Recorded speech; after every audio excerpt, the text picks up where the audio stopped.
everybody, welcome to another story time with Pastor Tiffany. Tonight we're reading Hats Off to Lyle. This is a lesson in forgiveness. What normal Viking needs a hat cover? You'll be surprised. Sail along in this heroic tale of good versus stinky while learning the importance of forgiveness. Let's get started.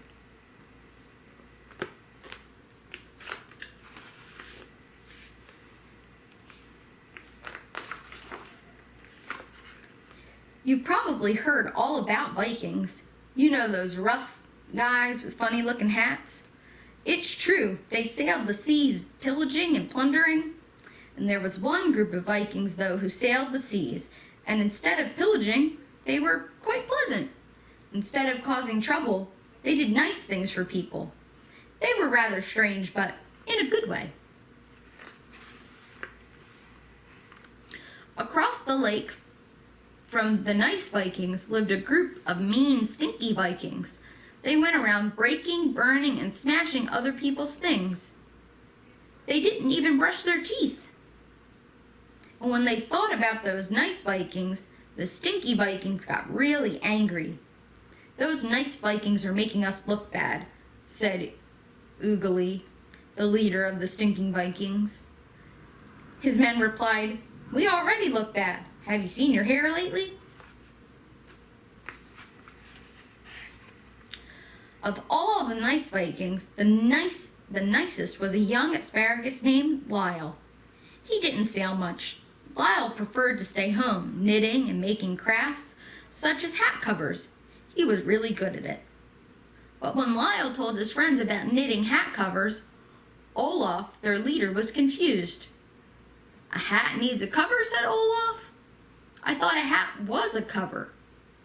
"Maybe so," said Lyle, "but they're really cool." Olaf said, If I want to be cool, I'll sit on an iceberg."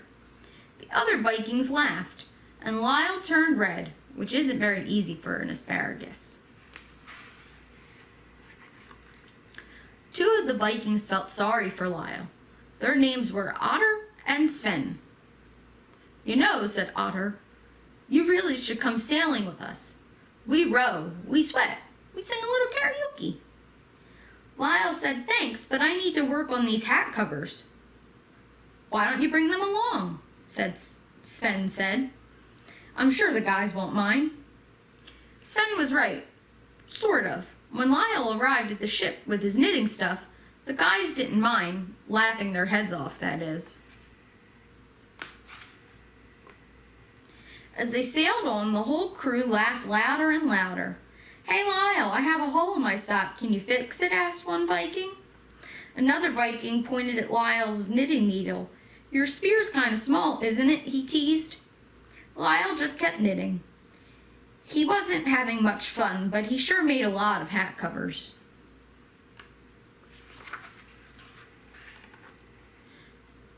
Before long, the ship landed at a monastery where a group of monks lived.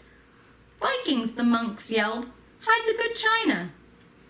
Olaf cried out to them, "You don't understand. We're nice Vikings."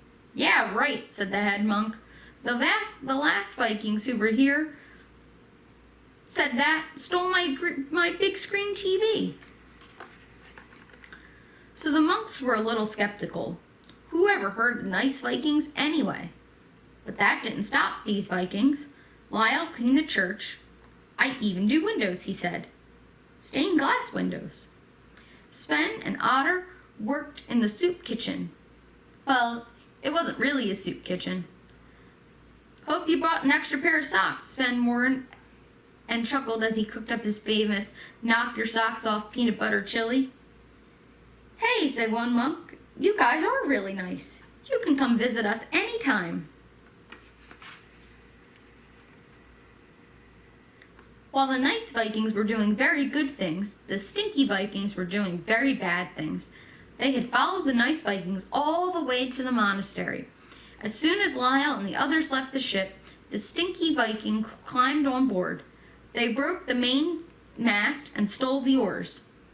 "This is what Vikings are supposed to do," said Oogly, as he ripped a big hole in the sail ship. The nice Vikings got back just in time to see them leave. Sven sputtered, "Those mean, stinky Vikings, they stink," finished Otter.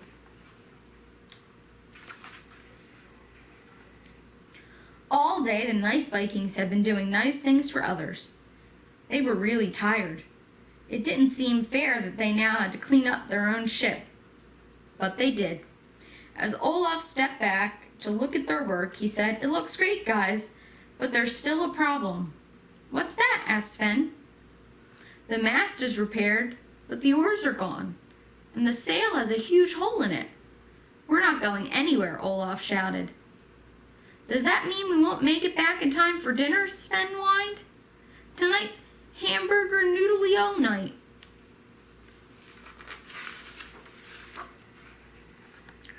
Lyle studied the sail. He thought for a moment. Then he said, "If you lower the sail, there may be something I can do." The crew brought down the sail to Lyle, and he picked up a needle and yarn and started to sew. A few minutes later, he stepped back. "Hey," said one of the Vikings, "the hole is gone. We can sail again." Olaf and the others gathered around Lyle. "We're supposed to be nice Vikings," Otter said to Lyle, "but we haven't been very nice to you." Sven said, "We're sorry, Lyle. Will you forgive us?" "It's true you weren't very nice," said Lyle, "but I forgive you." The Vikings cheered. "Thanks, Lyle," said Olaf. "Now there's just one more thing." "What's that?" said Lyle. Olaf added, "Can I have a hat cover? They're so cool." And so the Vikings headed home, singing all the way. They had happy hearts, a full sail, and the cleanest ship on the sea. And Lyle, he was one busy guy. Now that Olaf had a hat cover, everybody wanted one. A few Vikings even asked for knitting lessons. The nice Vikings were nicer than ever, thanks to Lyle and the power of forgiveness. Put up with each other. Forgive the things that you were holding against one another. Forgive just as the Lord forgave you. Colossians 3:13. Thanks for joining us for story time. Bye.